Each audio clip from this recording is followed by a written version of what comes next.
It's a beautiful summer day on the Capitol grounds, which makes for good walks, active critters, and busy archaeologists.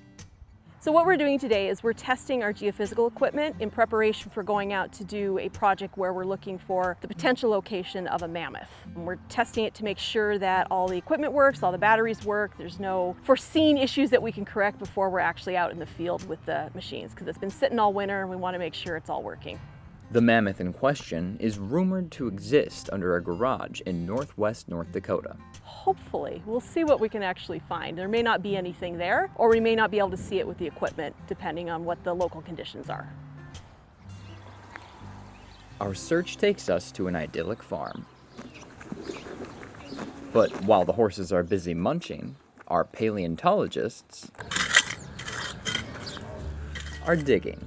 So we are looking for hopefully all of, or at least a partial mammoth skeleton that was first reported in 1988 when a garage was being put in. And at that time, the landowner didn't have any interest in having that followed up on, but there's a different owner now, and we're trying to see, can we find part of that mammoth coming out from under the garage to confirm that it's there, and how much of this mammoth is there, and should we be looking underneath the garage as well. So this morning we've started an excavation in that little area, and already in the reworked material, the material that got pushed back in after the garage was built, we have found some bone pieces and actually pieces of mammoth tusk that confirms that yes, they did run into a mammoth back then. It was here, and we've found our first piece of bone deeper down that's still in place, that wasn't kind of pushed back in with the gravel after the garage was built. We don't have like a big mammoth bone yet, but that's what we're looking for now. Is we know we're at the right level, we know we're in the right spot.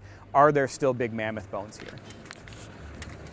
While excavating a mammoth is in the realm of paleontology, the archaeology team is on site as well. Mammoths live at a time where they can overlap with the first people that came to North America. And so they're watching for, are we seeing any cultural items, tools, or anything like that? This way we have both of our bases covered. Whatever we find with the specimen, we have the right people here to do the right work on the specimen. While we're at it, let's see what they're up to. So far we've done ground penetrating radar, GPR, and resistivity in both this area I'm standing in here as well as on the north side of the house. Last night we did some preliminary processing of the data from the north side of the house and identified some areas with anomalies, or basically portions of the survey where the data looks different than the surrounding. And those anomalies are some areas that Clint and Ed are now doing some test excavations in to see what they are. There is a layer of clay there that did make a strong reflection that we could see in the data, and I think we've identified that layer, and we're hoping that the other anomalies beneath the layer are something of bigger interest. So any sort of impermeable surface is going to keep basically water on top of it, and so when the radar signal hits that surface, it's going to bounce a lot of energy back.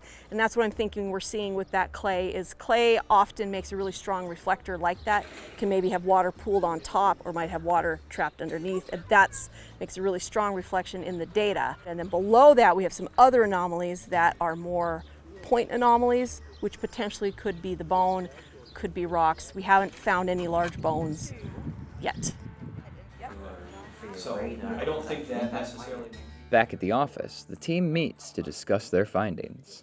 We have identified some, I guess what we call areas of interest. In addition to the areas that we think might have mammoth bone, we have other areas that also have GPR anomalies that could be things like rocks, they could be buried utility lines, buried pipes. We won't really know until we dig those up. With the GPR data, it doesn't tell you exactly what is there, it just tells you that there's a difference. I think this is the clay and this is deeper, so there might be a deeper layer in there that maybe we're seeing the bottom of that silty clay and then maybe there's something else below, I'm not entirely certain. What they found in the ground was some small bone chips, which indicates that something was there, pieces of mammoth tusk, things like that, as well as much deeper in areas that have not been disturbed, some actual larger pieces of bone. Just putting it through a piece of screen, a piece of grate that they had there, and we started finding chunks of some modern stuff, but also fossil stuff in there. So clearly they cut through quite a bit of bone and then just pushed it back in.